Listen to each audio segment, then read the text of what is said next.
Bom, então nós estamos falando, né, dando continuidade às explicações do cânon, das orações do cânon da missa, que são bem profundas e que servem para evidenciar a fé católica no sacrifício da missa, né? O sacrifício da missa enquanto sacrifício do sacerdócio católico e na presença real do Santíssimo Sacramento da Eucaristia.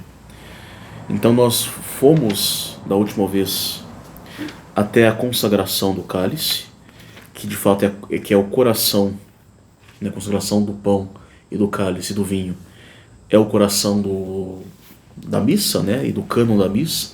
O cânon existe para fazer essa consagração do pão e do vinho, em que já não há mais pão nem vinho, mas ali se tornará toda a substância do corpo e do sangue de Cristo presente nos altares.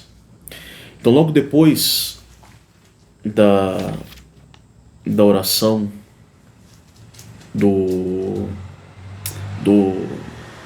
da consagração do cálice pelas palavras da instituição, a primeira oração que vem é uma oração chamada Unde et Memores, que vai dizer, na tradução desse missal: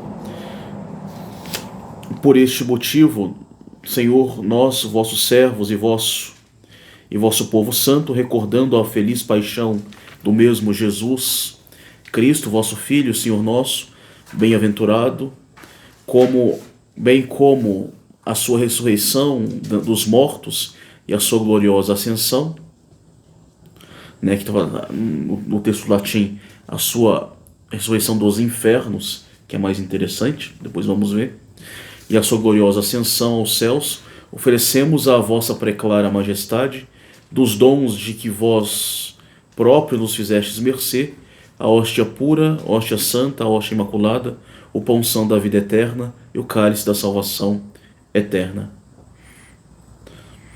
Né? Então, bom, as traduções desses missalzinhos nunca são perfeitas, é impressionante. Não tem um que acerte bem, mas bom, vamos ver. Então, Unde et Memores, né? Então, as orações, né, normalmente são nomeadas pelas suas primeiras palavras, né? Unde et Memores. E essa oração é também chamada de anamnese.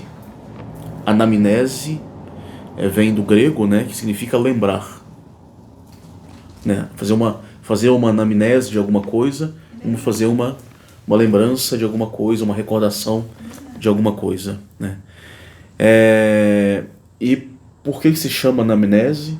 Porque até começa com essas palavras, Unde et Memores, né? Por isso, nós recordando o Senhor, etc. E elas fazem uma ligação com a consagração do cálice, que termina: todas as vezes que fizestes isso, fazei-o em memória de mim, em minha memória. Aí, por isso, recordando esta memória, então, a oração, pois que ela toma essa questão de memória, de que nós estamos ali cumprindo esse mandato do Senhor na última ceia, então ela se chama de anamnese. Então, nós lembramos, né, da bem-aventurada paixão, né, de Jesus Cristo, da sua ressurreição dos infernos, que é a tradução mais correta, e da sua gloriosa ascensão, né? Então, interessante aqui também, por isso nós, vossos servos, fazem referência aos sacerdotes que entregam o sacrifício, né, e que vão cumprir, né, em nome do povo também, entregar em nome do povo, em nome de toda a igreja, o sacrifício de Cristo, né? Então, nós, vossos servos, né?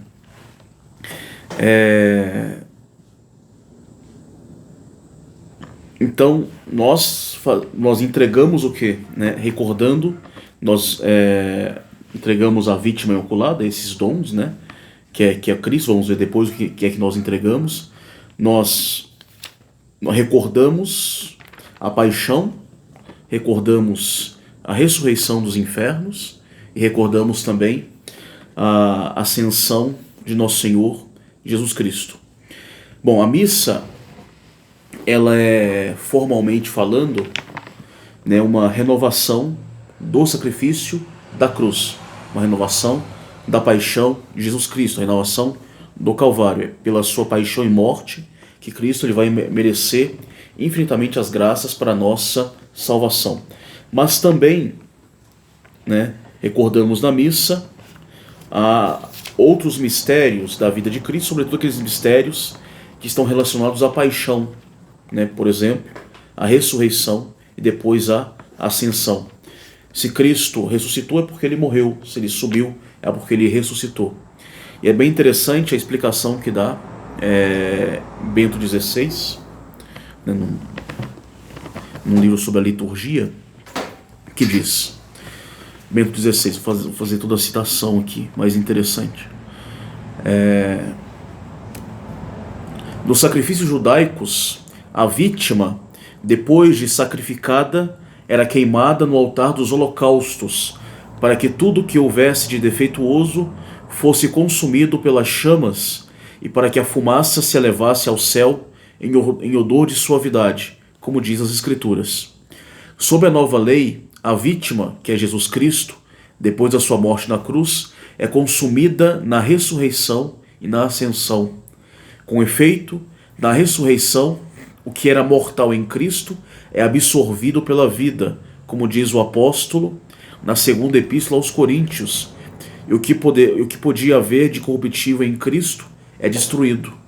E na ascensão, a vítima, que é ele mesmo, é aceita a Deus em odor de suavidade e colocada à sua direita. Então, de fato, querendo, né, 16 explica então que a questão da ressurreição e da ascensão, ela completa, né, o sacrifício de Cristo. Assim como os antigos sacrifícios do Antigo Testamento, do Holocausto, que a vítima que era entregada totalmente para Deus era destruída pelo fogo e aquela fumaça subia em odor de suavidade, simbolizando o sacrifício que sobe para Deus, assim também é em Cristo, né? O sacrifício de Cristo se completa com a sua ressurreição, em que o que há de mortal em Cristo é destruído pela ressurreição, em que Cristo, aquilo que há de mortal não existe mais, nosso Senhor ressuscita como incorruptível, né? Como alguém, né, com um corpo glorioso, para não mais morrer. E sobe aos céus, porque é o lugar do corpo glorioso, indo, né, para a direita do Pai, e assim entregando o sacrifício, né, para o Pai eterno, né, para a Santíssima Trindade. Então, por isso que, assim como em outras orações da própria missa, nós recordamos a paixão, mas não somente a paixão, mas a ressurreição e a ascensão, que é um complemento do próprio sacrifício de Cristo, do mistério da nossa redenção, nossa salvação. Assim, a ressurreição é o fogo que vai consumir, é o fogo do altar que consome o que há de mortal na vítima para torná-la imortal.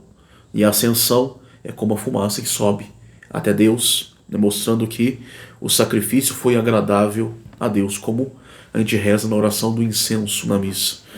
Que esse sacrifício, essa fumaça suba, né, como um incenso de agradável odor, suba as nossas orações, etc.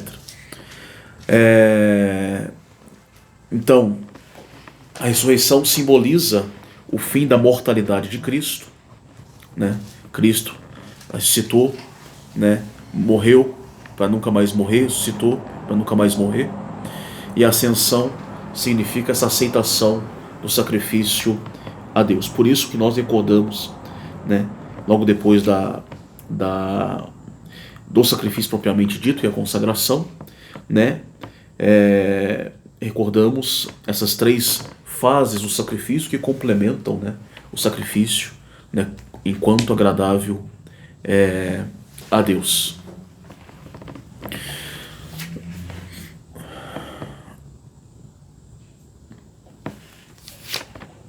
Bom, e nós oferecemos, e lembrando da paixão, morte e ressurreição, da paixão, ressurreição e ascensão de Cristo aos céus, nós oferecemos a preclara majestade de Deus, dos teus dons e dádivas. Então o que nós oferecemos a Deus não é uma coisa nossa, mas oferecemos a Deus aquilo que Ele mesmo nos deu. Se não fosse Deus, que tivesse nos dado tal dom e tal dádiva, nós seríamos incapazes de oferecer o sacrifício. Isso é muito bonito.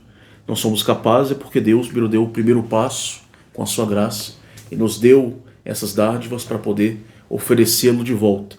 Então oferecemos a tua preclara majestade dos teus dons e dádivas. Donis ac datis. Ostiam puram, ostiam santam, ostiam immaculatam, porém santum vita eterna e calice salutis perpétua. Oferecemos, dos teus dons e dádivas a hóstia pura, santa e imaculada, o pão santo da vida eterna e o cálice da salvação perpétua.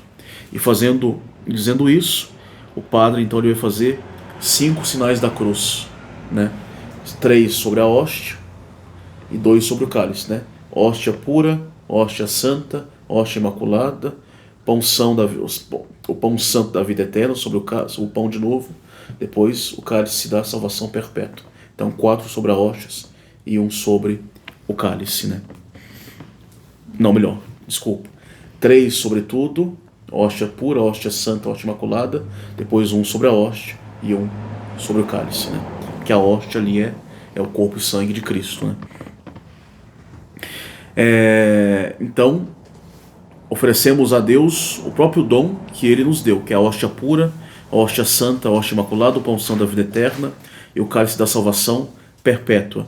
Isso aqui nos lembra que a vítima que é oferecida a Deus não é um pão qualquer, não é uma vítima material, é o próprio nosso Senhor Jesus Cristo, É Cristo que é oferecido a Deus como vítima, da Santa Missa, como vítima pelos nossos pecados, Cristo é que é a hóstia pura, formada no Espírito Santo, do seio puríssimo de Nossa Senhora, Nossa Senhora que não tinha pecado original. É Cristo a hóstia santa porque seu corpo estava unido ao Verbo de Deus, que é a fonte de toda a santidade. Cristo é a hóstia imaculada porque nele não tem nenhum pecado. E o padre então faz 3 sinais da cruz aí sobre o pão e o vinho, É interessante que os sinais da cruz, normalmente na igreja, eles estão unidos à bênção. Aí poderia se perguntar, o padre está abençoando Cristo ali? Porque já tem ali a hóstia e o vinho transubstanciado, já é corpo e sangue de Cristo. Então, se está abençoando? Não, Nesse caso, então, nós temos do cânon da missa, 2 tipos de sinais da cruz sobre as oblatas. Antes da consagração é para abençoar, para preparar as oblatas para a consagração. Depois da consagração é como uma indicação de que aquilo ali de fato é o mistério da cruz de Cristo. Então se indica em forma de cruz, que é bem interessante. Havia umas teorias que de fato, mas assim, são teorias arqueologísticas, não sei se pode dizer isso, em que no início começou-se, o padre apontava e esse apontar se virou um sinal da cruz. Mas bom, são só meras teorias, Não, pode ser simplesmente que nasceu como um sinal da cruz, uma forma respeitosa de indicar que ali está de fato renovado o sacrifício já. Então, para não estar abençoando Deus, ele está apontando que ali se dá o sacrifício, a renovação do sacrifício do Calvário, e a missa é a renovação do sacrifício do Calvário. E depois o pão santo da vida eterna, depois o cálice da salvação perpétua, lembrando que Nosso Senhor ele se dá em forma de sacrifício, em forma de refeição, refeição para nossa alma enquanto o pão da vida eterna e o cálice da salvação perpétua. Justamente ele se dá também, a Eucaristia não é só sacrifício, mas também sacramento. Ele se dá em forma de pão, sob as espécies de pão e de vinho, para nos trazer a salvação perpétua e a vida eterna. E dizendo isso, o padre, de novo, faz um sinal da cruz sobre a hóstia e depois um sinal da cruz sobre o cálice. Então, oração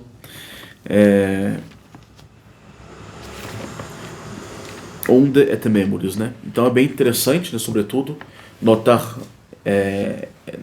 bem esse de tuis dones ac datis, que é muito bonito, que nós só oferecemos a Deus aquilo que Ele mesmo nos deu. né? E nem poderia ser diferente, né?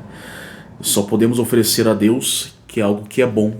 E Deus, enquanto autor de toda bondade, todo bem, da fonte de todo bem, então só podemos oferecer algo a Deus se Ele mesmo nos dá a possibilidade de oferecer, né, algo, né?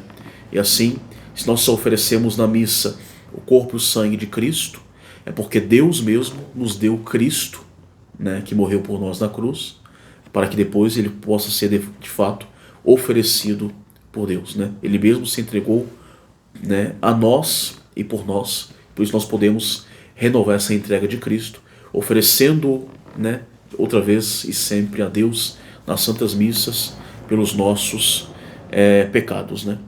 E assim nós reconhecemos de um lado a soberania de Deus sobre nós, porque nós só podemos dar a Deus aquilo que Ele permite nos dar a Ele, e ao mesmo tempo a bondade, porque se Ele nos cobra dar alguma coisa, Ele mesmo nos dá aquilo que Ele cobra. Então, né, é soberano nos seus bens e ao mesmo tempo bondoso, nos concedendo a possibilidade de entregar alguma coisa a Ele, né? A segunda oração, interessante, tem 3 orações aqui, que elas formam, não falei, mas elas formam um bloco, depois da consagração. Undet memores, supra quae propitio e supplices te rogamos. São 3 orações que formam um blocão que vai ali como fosse uma explicação do que aconteceu na consagração. Então nessa Undet memores, nós falamos que nós fizemos isso, né, consagramos ali o pão e o vinho, recordando a paixão, né, a morte, a ressurreição dos infernos e a ascensão de Cristo. Entregamos ali, né, aqui no altar está a hóstia pura, a hóstia santa, a hóstia imaculada, pão santo da vida eterna e cálice da salvação perpétua. Depois a segunda oração, a supra quae propitio. Bom, vai dizer: sobre estas ofertas, dignai-vos lançar um olhar propício e complacente. Aceitai-as assim como vos dignastes aceitar os dons do justo Abel, vosso servo, o sacrifício de Abraão, nosso pai, e o que vos ofereceu o vosso sumo sacerdote Melquisedeque, sacrifício santo, hóstia imaculada. Uma oração que é muito bonita, porque ela é interessante, que todas essas orações do cânon, essas 3 orações, nós estamos argumentando alguma coisa com Deus, para que Deus possa oferecer, para que Deus possa receber o sacrifício do seu Filho, né? Nós lá no início, no Undet memores, argumentamos a Deus. Não, nós estamos oferecendo aquilo que o Senhor nos deu e recordando a paixão, né, a ressurreição dos infernos e a ascensão. E aqui é muito bonito que a argumentação da missa, da igreja, vai se basear nos sacrifícios antigos, né? Então Deus pede que Deus olhe com um olhar propício e complacente, e melhor no latim, propício e sereno, né, no latim, propício ac sereno vulto, olhar com o rosto propício e sereno, né? Bem mais bonito. Esse sereno quer dizer, né, sem ira, né, sem raiva, porque esse sacrifício é para perdoar os nossos pecados. Então daí olhar para esse sacrifício com um olhar sereno e propício. E recebê-las assim como ele recebeu, né, Abel, o sacrifício de Abel, de Abraão, né, e de Melquisedeque. E então nós colocamos para Deus: se ele aceitou o sacrifício de Abel, o sacrifício de Abraão e o de Melquisedeque, por que ele não vai aceitar esse que nós estamos oferecendo, que é muito melhor, que é muito superior? Então nós argumentamos isso com Deus, que é muito interessante. Por isso ele tem que olhar com um olhar propício e sereno. Então, entenderam a argumentação, né? Então, nós pedimos que Deus olhe com um olhar propício e sereno o sacrifício, a renovação do sacrifício de Cristo, porque ele olhou no Antigo Testamento com um olhar propício o sacrifício de Abel, de Abraão e de Melquisedeque. Ora, se esses que eram meras imagens e sacrifícios imperfeitos, Deus olhou, Deus os aceitou, quanto mais deveria aceitar esse aqui. Então nós, digamos, recordamos Deus que ele aceitou tais sacrifícios do Antigo Testamento para com maior disposição aceitar esse, né, com o novo, né, esse do Novo Testamento, que é o sacrifício do próprio Filho de Deus. E assim, é verdade que o Antigo Testamento tinha vários sacrifícios, e sobretudo no Templo de Jerusalém, nós tínhamos vários sacrifícios. Mas a missa, o cânon, ele cita somente 3: o sacrifício de Abel, de Abraão e o sacrifício de Melquisedeque, né? É interessante que não é citado aqui nenhum sacrifício do antigo templo de Jerusalém, porque eles foram, né, abolidos, né, pelo sacrifício de Cristo, enquanto que o sacrifício de Abel, Abraão e Melquisedeque não eram sacrifícios oficiais, né, instituídos no templo, mas eram figuras, né, do sacrifício de Nosso Senhor Jesus Cristo. Eles eram pontuais, foram pontuais, não foram para serem feitos de forma oficial. Então não se cita os sacrifícios oficiais do templo, porque eles foram, de fato, abolidos pelo próprio Cristo, né? Então nós temos o sacrifício de Abel e de Abraão, que prefiguram o sacrifício sangrento da cruz, porque Abel e Abraão derramaram sangue, né? Abel de fato, Abraão na intenção. E depois o sacrifício de Melquisedeque, que foi um sacrifício incruento, não sangrento, que prefigura a missa. Então nós temos esses 3 sacrifícios. 2 prefiguram a cruz e 1 prefigura diretamente a missa, né? E os 3, né, prefiguram o mesmo e único sacrifício de Cristo, que se dá na cruz e se renova na missa. O primeiro sacrifício é o sacrifício de Abel, né? Abel, filho de Adão, que teve como irmão Caim. E ele ofereceu, né, como nós lemos no Gênesis, né, ele ofereceu para Deus aquilo que havia de melhor no seu rebanho, né? Pegou um cordeiro e sacrificou para Deus. E esse sacrifício foi agradável a Deus, o que atraiu a inveja de Caim, que ofereceu meros frutos da terra, e Caim vai lá e mata, então Abel. E o sacrifício de Abel, então, ele prefigura o sacrifício de Cristo, porque Cristo, sendo o Filho unigênito do Pai, Filho de Deus, oferece a vítima mais perfeita para Deus, né, a vítima imaculada, o cordeiro mais perfeito, que é ele mesmo, né? E depois o próprio Cristo, ele se chama Cordeiro de Deus. E depois, né, o próprio Abel é morto por causa desse sacrifício, né? Morto pelos seus irmãos, pela inveja, né? Assim como Cristo foi morto pela ação dos judeus, seus irmãos de sangue na época. Depois, Abel é chamado de menino no Antigo Testamento, de puer, de menino, ou quer dizer, né, de criança, menino pequeno, para significar a disposição de alma que ele tinha de oferecer o sacrifício. Assim como uma criança pura e inocente, ele ofereceu o sacrifício para Deus, né? E o próprio Cristo, né, chama Abel de justo, né, de santo, né? E Abel, sendo menino, sendo inocente e justo, também uma configuração de Cristo, que né, Nosso Senhor se oferece a si mesmo na maior inocência, na maior justiça ou santidade. Então, o primeiro sacrifício, o sacrifício de Abel.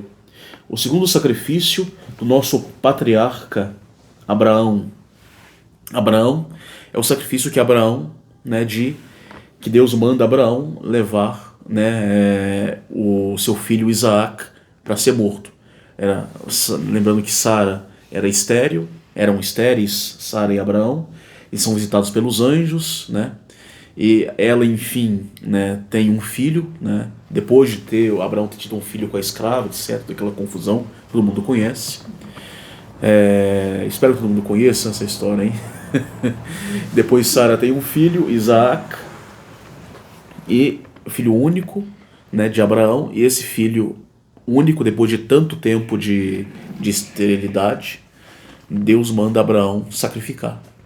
Imagina o drama, né? Essa é uma passagem maravilhosa.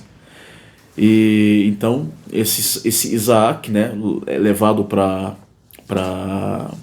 a montanha, para o Monte Moriá. Monte Moriá é onde foi construído o Templo de Jerusalém depois, na mesma pedra do Monte Moriá, é onde Abraão levou Isaac a ser sacrificado. Então eles sobem a montanha e, inclusive, Isaac carrega nas suas costas a madeira para ser queimado no sacrifício, simbolizando Cristo, carrega a cruz às costas, subindo o monte. E um sacrifício numa grande atitude de obediência, né? Porque você pegar o seu filho único e matar porque Deus pediu, não é qualquer um. E Abraão faz isso, né? E assim, né, simboliza o sacrifício de Cristo, né? Nosso Senhor Jesus Cristo, Filho de Deus, sobe a montanha do Calvário carregando a madeira do seu próprio sacrifício, a lenha do próprio sacrifício, a cruz, numa obediência, né, perfeita ao Pai eterno.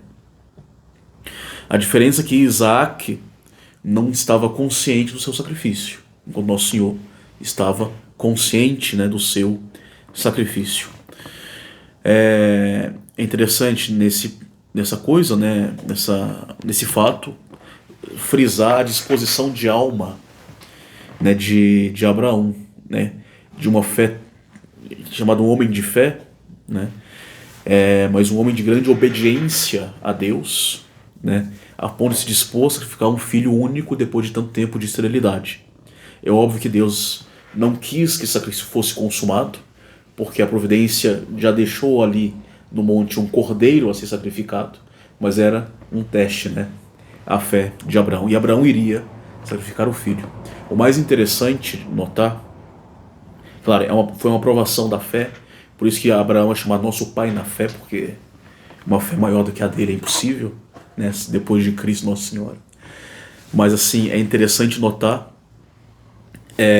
que a fé de Abraão, ela também é uma fé na ressurreição, porque Abraão ele vai com o filho e vai com os servos, alguns servos, até o monte. Aí quando chega no pé do monte, ele pega o filho para subir e diz os servos, ficam aqui, que a gente vai lá entregar o sacrifício, depois vamos descer. Ele diz no plural, que é muito interessante, depois nós desceremos. Então, segundo os comentadores, os padres dizem que Abraão tinha tanta fé que ele iria sacrificar o filho a Deus, ele tinha certeza que o filho ia ressuscitar. Então, assim, já a fé de Abraão ali já é uma fé na ressurreição, que é muito interessante. Por isso que, inclusive, se lê essa parte na Vigília Pascal, né? Para mostrar que é o sacrifício de Cristo, mas também a fé na ressurreição, que ele fala, nós vamos subir e nós vamos descer. Ele fala para os servos dele. Abraão não ia mentir, né? Então ele acreditava que ele ia matar o filho, depois ele ia descer com o filho com vida. Uma coisa impressionante, né? E claro, não precisou, porque Deus vai lá, quando ele vai, tem a adaga sobre o filho, Deus manda parar e manda sacrificar o cordeiro. Então essa fé de Abraão, esse sacrifício de obediência, esse sacrifício que é um sacrifício sangrento, o sacrifício de Isaac, só que isso não foi consumado, né? No lugar foi um cordeiro, né? Mais uma vez um cordeiro, simbolizando também o cordeiro de Deus, que é Cristo. Então também uma prefigura do sacrifício de Cristo. O terceiro sacrifício que se menciona é o de Melquisedeque, né? O seu sumo sacerdote Melquisedeque. É interessante os títulos que se dá: o justo Abel, o patriarca nosso Abraão e o sumo sacerdote Melquisedeque, né, que entrega o santo sacrifício, a hóstia imaculada. Melquisedeque é o sacrifício que prefigura a missa, porque ele ofereceu, depois de uma batalha, pão e vinho para Deus, né? E na missa, né, se oferece a Trindade, né, o corpo e o sangue de Cristo debaixo das aparências de pão e de vinho. E é pelo sacrifício da cruz, né, e por esta, né, e o sacrifício da missa renova, né, o sacrifício da cruz pelo pão, né, e pelo vinho consagrados. Melquisedeque, diz as escrituras, essa passagem do Gênesis, é o rei de uma cidade chamada Salém, que muito provavelmente é Jerusalém, né? Salém ou Jerusalém, ou Yerushalayim, né? Jerusalém teve vários nomes aí. Então, provavelmente rei de Jerusalém, rei de Salém, e que era sacerdote. Salém quer dizer paz no hebraico.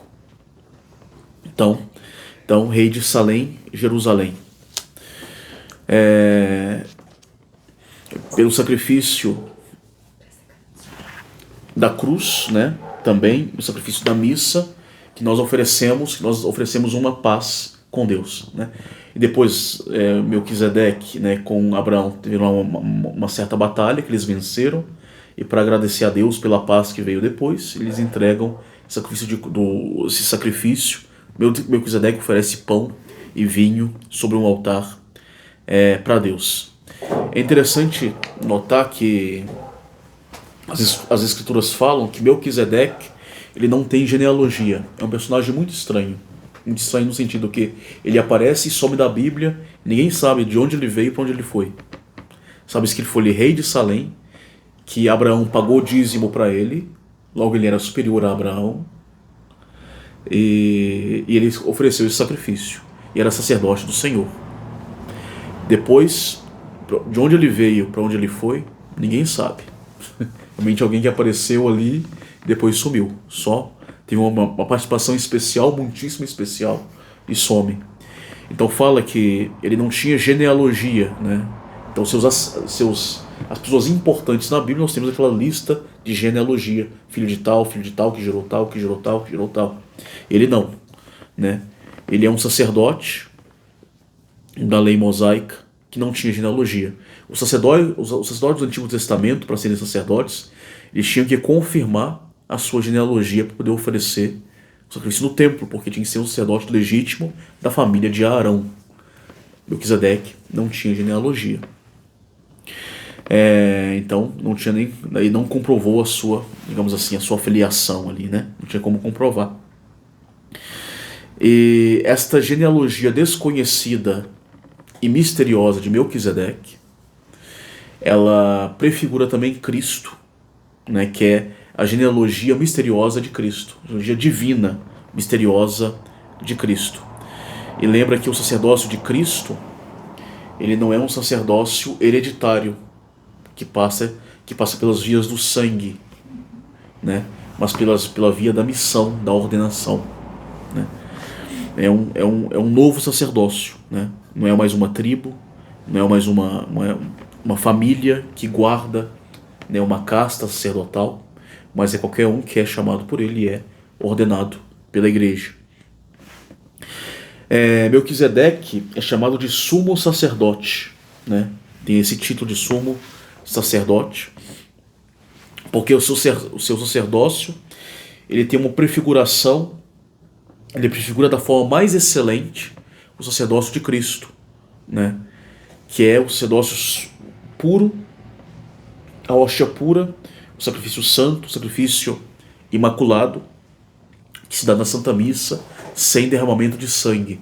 Então, Melquisedeque é o sumo sacerdote, porque ele prefigura a forma mais excelente do sacerdócio de Cristo, que se dá pela renovação na missa, sem derramamento de sangue, né?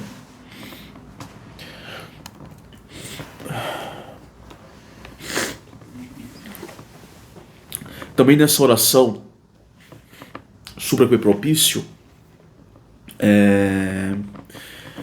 a igreja ela tenta querer, ela quer e quer que também nós tenhamos as mesmas disposições das três figuras, né, para as figuras eminentes do Antigo Testamento, para oferecer o sacrifício de Cristo, para que o sacrifício de Cristo ele seja aceito e para que nós possamos receber os frutos do sacrifício de Cristo também em nós.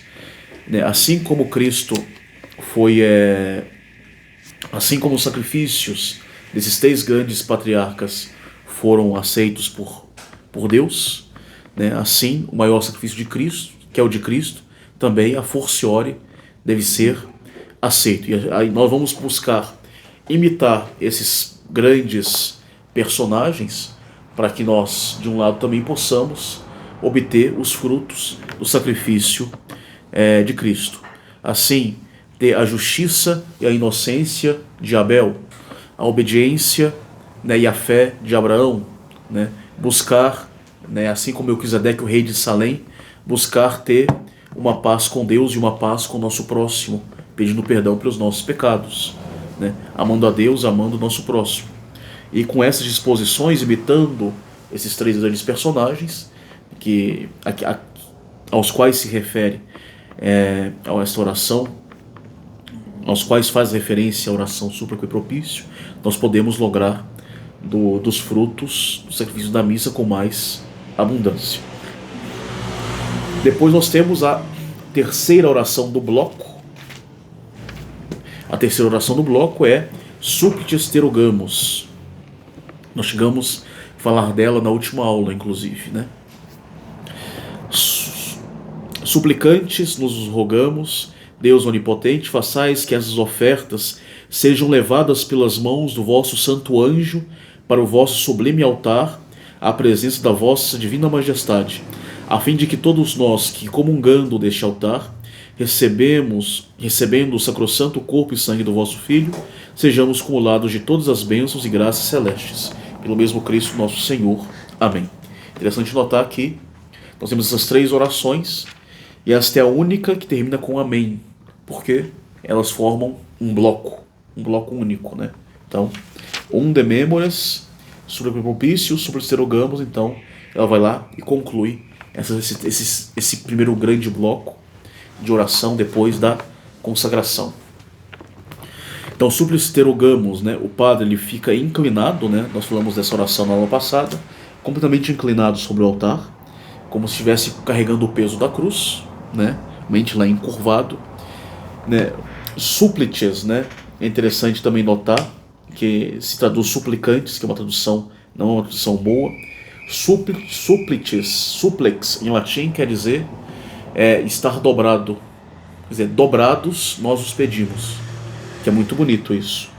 Dobrados nós te rogamos, né? Então daí a palavra suplicar quer dizer você se dobrar para alguém para pedir alguma coisa. Então, dobrados, né, profundamente inclinados, nós os pedimos, Deus onipotente. Então o padre está ali inclinado no altar e pede que as ofertas, que é o corpo e sangue de Cristo, sejam levadas pela mão do anjo, do vosso santo anjo, para o vosso sublime altar no céu. Então, alguns dizem que esse anjo é Cristo, que é chamado de o anjo do grande conselho pelos profetas. É o próprio Cristo que leva, né, oferece o seu corpo e sangue a Deus. Outros dizem que pode se tratar de um anjo propriamente dito, um anjo, né, o anjo de Deus que leva, assim como os anjos levam as orações até Deus, assim também o anjo que levaria o sacrifício da missa até Deus, né, como ali a escada de Jacó, os anjos que sobem e que descem também na missa. A terceira, né, lembrando que entre as funções dos anjos é de justamente levar as nossas preces a Deus, como diz o anjo Rafael em Tobias. Depois, uma terceira escola de intérpretes diz que é São Miguel Arcanjo, o vosso santo anjo, né, que é o anjo protetor da Igreja Católica, né? Então são as três teorias possíveis, que seja Cristo, que seja um anjo qualquer, ou o próprio São Miguel Arcanjo. É interessante que a bênção do incenso no ofertório se dá em honra de São Miguel Arcanjo, para que ele leve, né, os sacrifícios a Deus. Então a interpretação de ser São Miguel Arcanjo é corroborada com a bênção do incenso no ofertório. Vou só pegar aqui, pode ser interessante.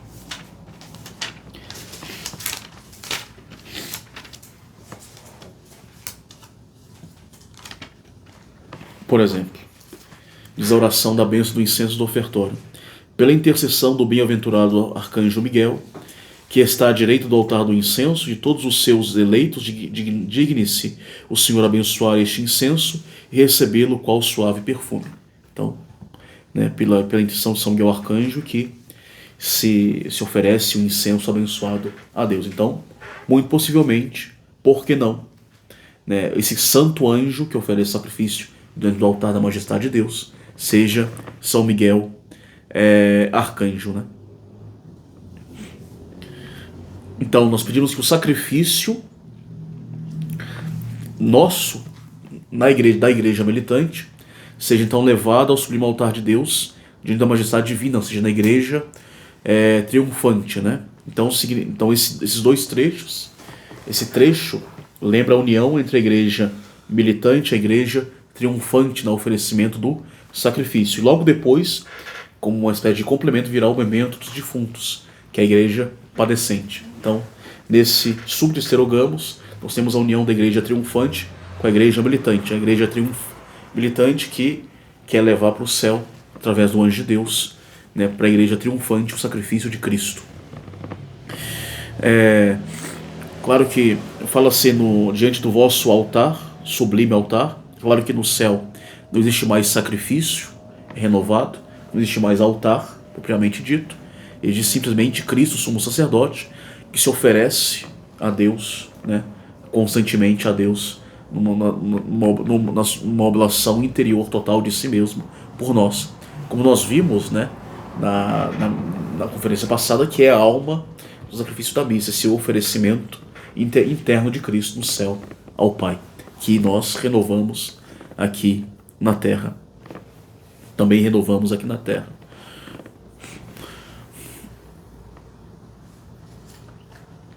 Então, esse sacrifício, e o sacrifício de Cristo, né, de se oferecer sempre ao Pai, essa oblação de Cristo ao Pai, né, se une, claro, também a alegria dos bem-aventurados do céu, uma verdadeira liturgia, né, uma verdadeira missa, né, no céu.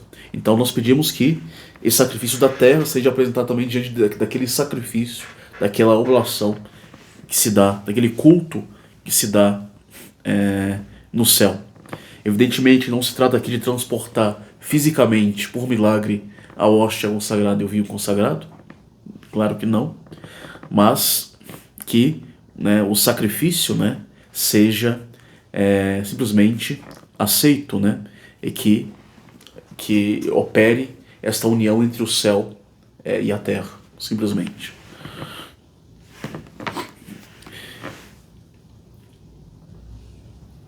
Bom, aí depois, a fim de que todos nós que comungando deste altar, recebendo, sacramentando o corpo e sangue de vosso Filho, sejamos acumulados de todas as bênçãos e graças celestes, né?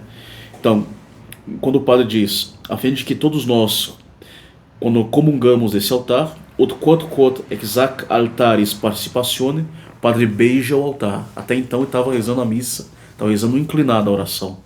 Depois ele beija o altar, se reergue e faz um sinal da cruz, corpo e sangue sobre a hóstia e sobre o cálice, dois sinais da cruz. Então nós pedimos que esse corpo e sangue recebido por Deus, né, no santo altar, através da nossa participação no altar da missa, né, que seja pelas nossas boas disposições, seja pelos nossos sacrifícios bem oferecidos a Deus, nós também sejamos cumulados de bênçãos e de graças. Esta oração, ela pode ser resumida na escada de Jacó, né? A escada de Jacó em que os anjos subiam e desciam, né? Então nós temos a escada que toca o céu e a terra, que é o sacrifício de Cristo, os anjos que sobem e descem. Nós oferecemos a Deus, a Deus para que recebamos diante do seu santo altar no céu esse sacrifício, para que desça sobre nós as suas bênçãos e graças. Então, aqui nós temos a união, nessa oração, a união da igreja militante, da igreja padecente, né? Depois, terminado esse bloco, nós temos chamado o memento dos defuntos. Depois, o padre vai dizer, Lembrai-vos também, Senhor, dos vossos servos e servas, que nos precederam, marcados com o sinal da fé, e agora dormem no sono da paz. A este, Senhor, e a todos aqueles que repousam em Cristo, vos pedimos, concedais misericordioso, o lugar do refrigério, da luz e da paz, pelo mesmo Cristo nosso Senhor. Amém. Então, oração também que é concluída por amém, que é uma oração única só pelos defuntos, né? Uma oração também muito bonita, que ela tem seus gestos próprios também. Algumas coisas desta oração, né? Assim como no memento dos vivos, né? O padre, ele abre os braços, dizendo memento domine, né? E depois fecha e abaixa a cabeça. No momento dos vivos, ele fecha o olho, né? O olho fechado. No momento dos mortos, com os olhos abertos. Por quê? Porque como no momento dos vivos a hóstia não está consagrada ainda, ele reza para Deus. Então, ele reza para Deus no céu. Como a hóstia está consagrada, então ele faz o momento dos vivos rezando para Deus na hóstia. Então ele olha para Deus. Assim como, por exemplo, no Pai Nosso, quando o padre reza o Pai Nosso que estais no céu, ele não olha para o céu, ele olha para a hóstia. Pai Nosso que estais no céu, mas o céu está aqui. O céu é a hóstia consagrada já. É um pedaço do céu. Então no momento dos vivos ele reza para Deus, mas no momento dos mortos ele reza olhando para a hóstia, né? Não mais de olhos fechados, né? Pedindo a Deus no céu. Porque Deus está aqui presente. Então essa é a primeira coisa interessante. Claro, lembrando, né, na teologia que o sacrifício da missa ele não é útil somente para os vivos, mas também para os mortos, né? E aqui nós temos esta oração pelos defuntos como uma profissão de fé no dogma do purgatório, primeiramente. Ora, se existe um purgatório e as almas estão lá e podem sair de lá, etc., podemos rezar por essas almas. É uma fé também na comunhão dos santos, comunhão da igreja aparecente, militante, triunfante. E claro, e sobretudo na possibilidade da oração pelos mortos e como consequência de oferecer sacrifício para expiar os pecados dos mortos, como diz bem claro aqui. Então,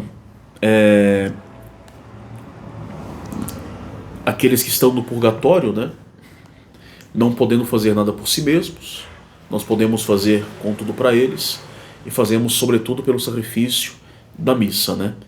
E esse sacrifício serve então para expiar as penas temporais. Então nós pedimos que Deus se lembre, né, dos nossos servos e servas que nos precederam, né, com o sinal da fé e que agora dormem no sono da paz. Essa aqui já tem é interessante notar que a igreja reza por quem? Por aqueles que estão marcados com o sinal da fé. Não é por qualquer um que a igreja reza. Aqueles que morreram e que morreram com a fé. Que morreram e foram salvos. Não reza pelos condenados. Né? Por aqueles que estão no purgatório, portanto, salvos. E que estão dormindo no sono da paz. Né? Que morreram em paz com Deus, sem o pecado mortal. E também, né, a igreja fala aqueles que dormem o sono da paz, porque para Cristo, né, para nós cristãos que creem em Cristo, a morte é somente um sono, porque nós cremos na ressurreição, né, que nós todos seremos chamados, tirados das garras da morte um dia, para crescer, para abraçar a vida com Cristo. Claro que a gente pode pedir missa por todo mundo, né? A gente nunca sabe as disposições de alma em que uma pessoa morreu, mas, né, serão aplicadas de fato naquela pessoa se ela de fato morreu marcada com a sua fé, né, e dormiu de fato no sono da paz, né? Dormiu em paz com Deus. E aqui o padre pode nomear, no caso, pensando alguns defuntos, né? Ou defuntos pelos quais se reza o sacrifício da missa. Alguém pediu, padre, reza uma pessoa que morreu. Ou por quaisquer pessoas que o padre queira ali colocar. Os olhos voltados ali para a hóstia consagrada, evidentemente, e depois ele estende as mãos para suplicar a Deus, né, pelos defuntos, né? O que nós pedimos pelos defuntos? Que todos aqueles que repousam em Cristo, de novo, refrisando que nós rezamos para aqueles que repousaram em Cristo, né, que estão salvos, mas que estão padecendo o purgatório ainda. Nós pedimos o quê? O lugar do refrigério, da luz e da paz, que é muito bonito, que é a descrição do céu, né? Lugar do refrigério, de luz e de paz. De fato, né?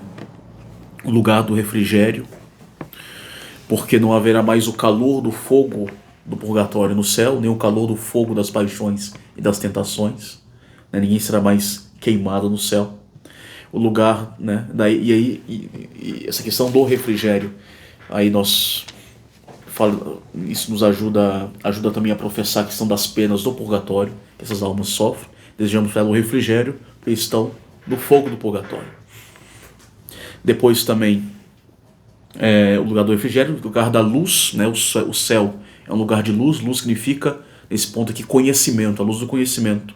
Conhecimento de Deus, o conhecimento perfeito de Deus. As almas dos defuntos do purgatório estão privadas desse conhecimento perfeito de Deus. Então o céu é a luz, no lugar da luz que poderão ver Deus face a face, se conhecerá a verdade por excelência, que é Cristo, estarão em comunhão com Cristo, que é a luz do mundo, né, na visão beatífica. Depois o céu é o lugar da paz, né? Paz que é a tranquilidade na ordem, no lugar da tranquilidade na ordem perfeita é o céu. No purgatório ainda não há paz perfeita, né? Porque não se está unido a Deus, se está ainda em penas, né? E ainda há um resto de pena, de pecado a ser expiado. No céu, tudo já está tranquilo, já não há mais mal, já não há mais possibilidade de erro, de perder o bem, já está confirmado no bem, né? Já está tudo ordenado perfeitamente a Deus, né? Então, nós temos a perfeita tranquilidade na ordem, na sua plenitude, né? Então, o céu, então, o lugar do refrigério, da luz e da paz. Outra coisa interessante dessa oração, que a deixa bem bonita, é que o padre diz no final: pelo mesmo Cristo nosso Senhor. Não fala o nome de Jesus, mas ele inclina a cabeça. É muito interessante. Toda vez que, quando fala per Christum Domino nosso, não se inclina a cabeça, só se inclina a cabeça para o nome de Jesus. Per Domino nosso Iesum Cristo. O per Cristo não, porque não tem o nome de Jesus. Nesse caso, não tem o nome de Jesus, em si se inclina a cabeça. Por quê? Porque como Cristo morreu na cruz, abaixando a cabeça, rezando pelos mortos, faz a mesma coisa. É bem bonito, né? Quando Cristo morreu, Cristo diz, ele entregou o Espírito, abaixou a cabeça na cruz, né? Pois está rezando pelos mortos, faz o mesmo gesto de Cristo, que morreu na cruz. Então o Senhor abaixou a cabeça na cruz. E se faz, não para fazer uma reverência ao nome de Jesus, para fazer um sinal de morte. Entendeu? Não, a pessoa morreu, está com a cabeça abaixada. É isso. Isso é muito bonito. Então, essa é uma das orações mais bonitas, que ela é muito específica. Tem todas essas... Claro, o cânon já é uma poesia, né? É tudo uma poesia. Os elementos, as figuras... É muito poético, né? É uma poesia em prosa ou prosa em poesia. Né? Melhor, uma poesia em prosa, né? Melhor dizendo, o cânon. E unir esses gestos que explicam o que se diz, é muito bonito, né? Quando se entende.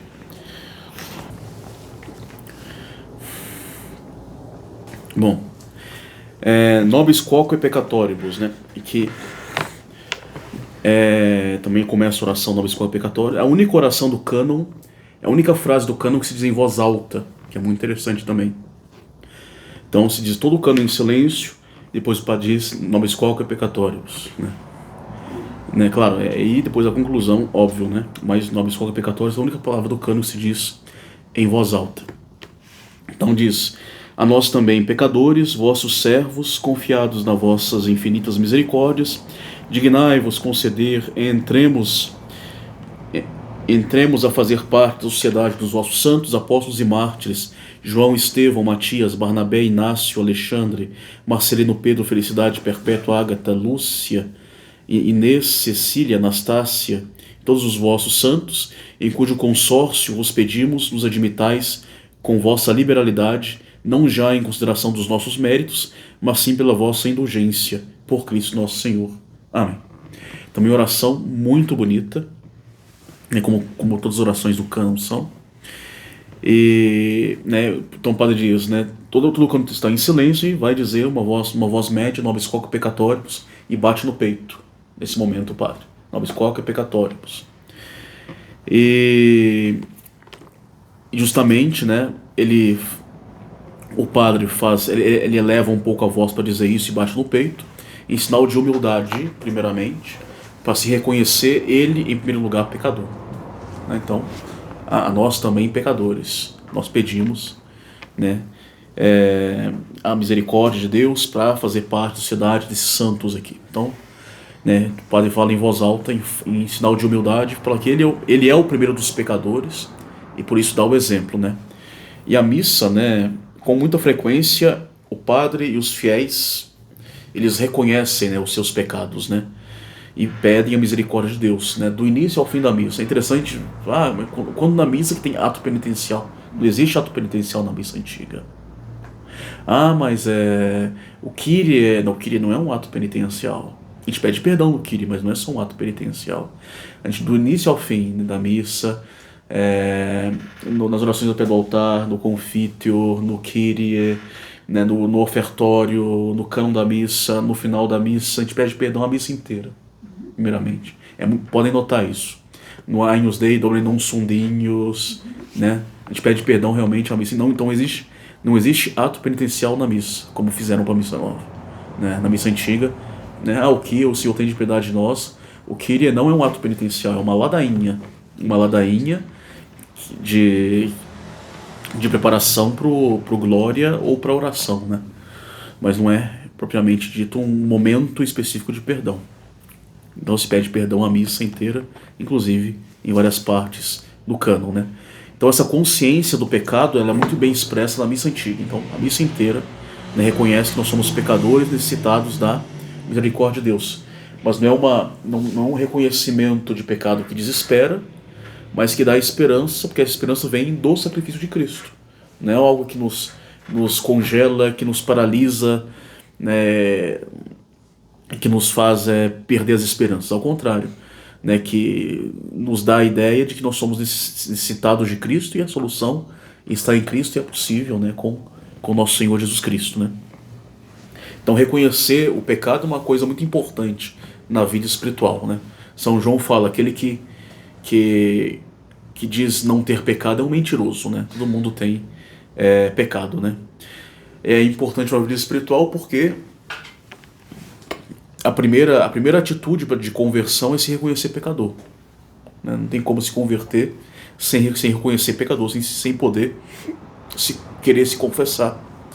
Para poder evitar os pecados, deixá-los completamente, nós temos que reconhecer miseráveis e pecadores, reconhecer para pedir perdão a Deus, né, com o propósito de abandonar esses pecados, né? Então a missa inteira nos dá esta realidade de pecado e que a solução está sempre em nosso Jesus Cristo, no seu sacrifício, né, e não em nós mesmos, né? Então, com essa oração, nobis quoque peccatoribus, né, o padre ousa pedir, né, perdão, ele pede perdão pelos seus pecados e pede para todos nós, né, dignai-nos, né, vos conceder que nós entremos a fazer parte da sociedade dos vossos santos. Dai-nos a graça do céu, perdoa os nossos pecados e nos deixe entrar no céu, né, nos dê a graça do céu. Depois nós temos aqui uma devoção, assim como na primeira lista, devoção a santos mártires de Roma, né? Que eram uns romanos, outros da Península Itálica e outros ali de grande devoção, sobretudo em Roma, né?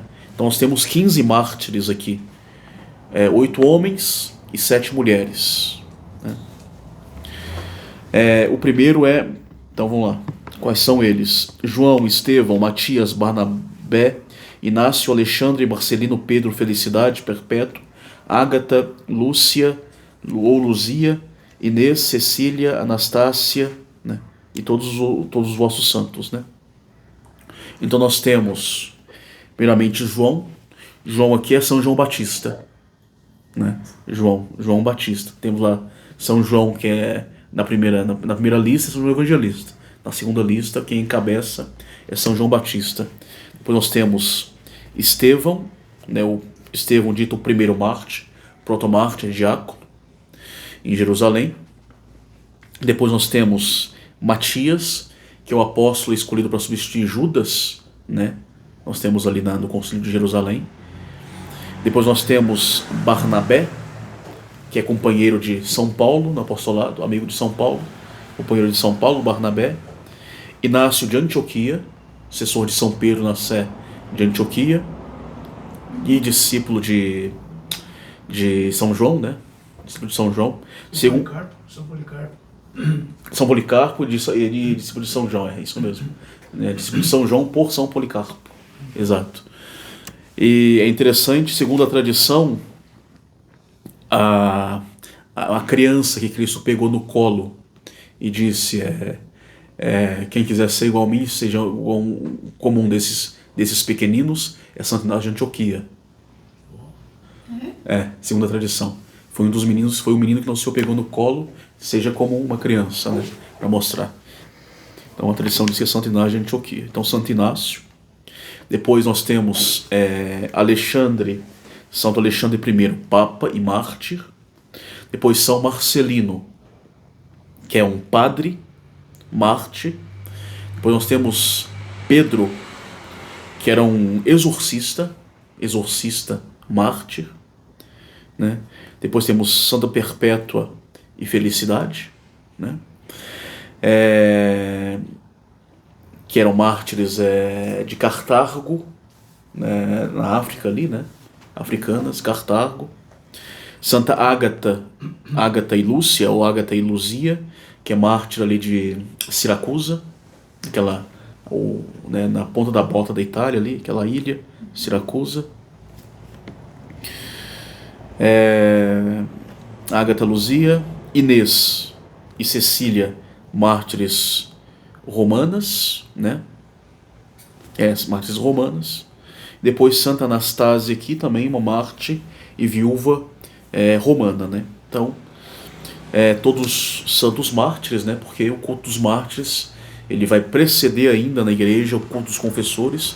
Daí, na época em que o cânon da missa foi escrito, só tinha culto dos mártires, não tinha culto de confessores ou meras virgens, né? Confessor é o homem e não mártir, né? Por exemplo, Santo Agostinho, confessor, né? Porque não morreu mártir. Confessou a fé, ele professou a fé pela sua vida excelente, mas não pelo seu sangue. Então nós pedimos que por esses santos, né, nós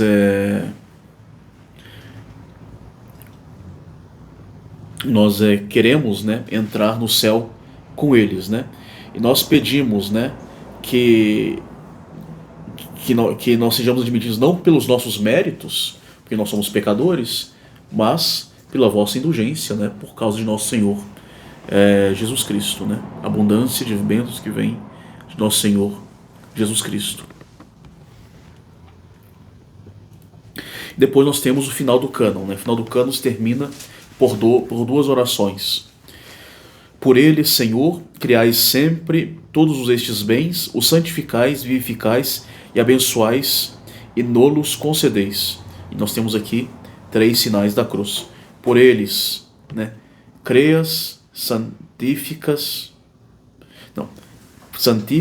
bona creas, santificas, vivificas, beneditis et presta nobis, né?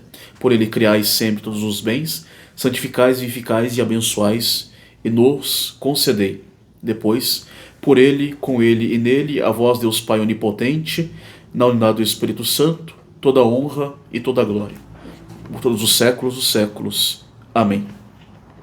Então, nós temos aqui o fim do cânon romano. Então, essa pequenina oração depois dos nossos nobis quoque pecatórios, se lembra, né, que é por Cristo, é por Ele, né, Cristo, per quem, por Ele, é por Cristo que o Pai criou todas as coisas foram criadas no Verbo, através do Verbo, pela palavra, no princípio era o Verbo, né? Todas as coisas foram feitas por Ele, então todas as coisas foram feitas por Cristo. Deus criou todas as coisas por Cristo, e não só as criou, mas como as santifica, as vivifica, as abençoa e nos dá, né? Nos dá, né? E faz isso para a nossa utilidade, para nós.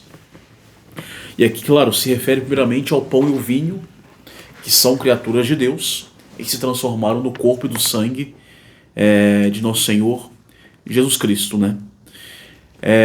Se faz aqui 3 sinais da cruz para lembrar, o sinal da cruz apontar as oblações, né? Aquilo que Deus cria, santifica, vivifica e abençoa, e que nos abençoa, vivifica e santifica, né? E se faz o sinal da cruz também lembrando que é o sacrifício da missa, né? Então o Senhor de fato santifica, Ele criou e depois santifica, vivifica e abençoa.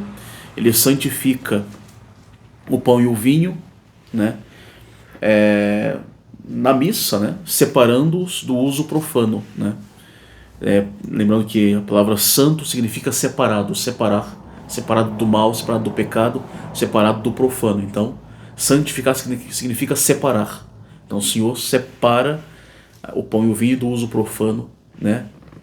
Depois os vivifica pela consagração, fazendo dele seu corpo e seu sangue, fonte de vida, né? Fonte de santidade, de vida sobrenatural, e abençoa, né? Para que eles se tornem fonte de bênçãos para nós. E por isso que ele nos concede esses dons, né? Vivificados, santificados e abençoados, né? Isso se dá na Santa Missa. Na Santa Missa, ela separa o pão e o vinho, santificando-os, vivifica, né, consagrando, e através dessa consagração, eles se tornam uma abundante fonte de bênção que Deus nos concede, né? Por ele, Senhor, criais sempre todos esses bens, santificais, vivificais, abençoais e nolos concedeis. Depois, enfim, o perípson, né, que conclui a missa, o cânon da missa. Por ele, com ele e nele, a vós, Deus Pai onipotente, na unidade do Espírito Santo, toda honra e toda glória por todos os séculos dos séculos. Então, nós chamamos isso de doxologia, né? Doxologia, doxa, significa glória, né? Dar glória a Deus. Então, nós temos ali a grande doxologia na missa, é o Gloria in excelsis Deo. A pequena doxologia é o Glória Patri, et Filio, et Spiritus Sanctus, sicut erat in principio, etc. Pequena doxologia, que existe tanto no rito latino quanto no rito dos gregos. Mesma coisa. Nós temos aqui essa doxologia, que é um hino de glória, um pequeno hino de glória a Deus Pai, que conclui a Trindade, que conclui o sacrifício da Santa Missa, né? Então, por ele, nele, né, Deus onipotente, né, na unidade do Espírito Santo, seja dada toda a honra e toda a glória, né? Então, por ele, né, devemos sempre passar por Cristo, porque Cristo é o único caminho. Eu sou o caminho, a verdade e a vida. Devemos sempre fazer tudo através de Cristo, né? E não basta fazer as coisas, né, por meio de Cristo, mas também fazer com Cristo, né, com Ele, né, numa profunda união, né, com Ele, sendo nós, nesse caso, membros do seu corpo místico. E depois nós devemos dar um passo a mais, fazer as coisas nele, né, em Cristo, né, nos identificar perfeitamente com Cristo, com o mesmo querer, com o mesmo não querer, né, buscar as mesmas coisas que Cristo, odiar as mesmas coisas que Cristo, amar tudo em Cristo. De tal forma, vai dizer São Paulo, não sou eu que vivo, é Cristo que vive em mim. Então daí, o caminho é Cristo, devemos andar com Cristo no caminho que é Ele, e devemos andar nele para ser com Ele, de fato, um outro Cristo. E dessa forma é que nós somos agradáveis a Deus, e a nossa vida ela só assim que nós podemos, né, de fato, honrar a Deus na nossa vida por meio de Cristo, em união com Cristo e em Cristo, né? Não há outro caminho possível para agradar a Deus senão Cristo. Esta doxologia, o padre usa, nós temos aqui mais um grupo de sinais da cruz, de 5 sinais da cruz. O padre ele vai pegar não mais a mão para fazer o sinal da cruz, ele vai pegar a própria hóstia, né, o pão consagrado, e vai fazer per ipsum, et cum ipsum, et in ipsum, em cima da boca do cálice. Então os três primeiros sinais da cruz sobre a boca do cálice. Per ipsum, et cum ipsum, et in ipsum. Depois, 2 sinais da cruz entre o cálice e si mesmo. Então vai pegar a hóstia. Est tibi Deo Patri Onipotente in unitate Spiritus Sancti. Depois vai colocar a hóstia sobre o cálice e levantar Omnis Honor et Gloria, né? Então, um rito bem complexo, né? Hã? E o acorde toca o sino. E tem esse Honor et Gloria, tem um toque de sino também. Então, o padre pega na primeira parte, né? Per ipsum et cum ipsum et in ipsum, se refere a Cristo. Então a hóstia ele faz sobre o sangue de Cristo ali, sobre a boca do cálice, mostrando essa união, né, perfeita do corpo e do sangue, uma vez que Cristo ali, né, está vivo no Santíssimo Sacramento, né? Quase que unindo o corpo e o sangue de Cristo ali numa ressurreição.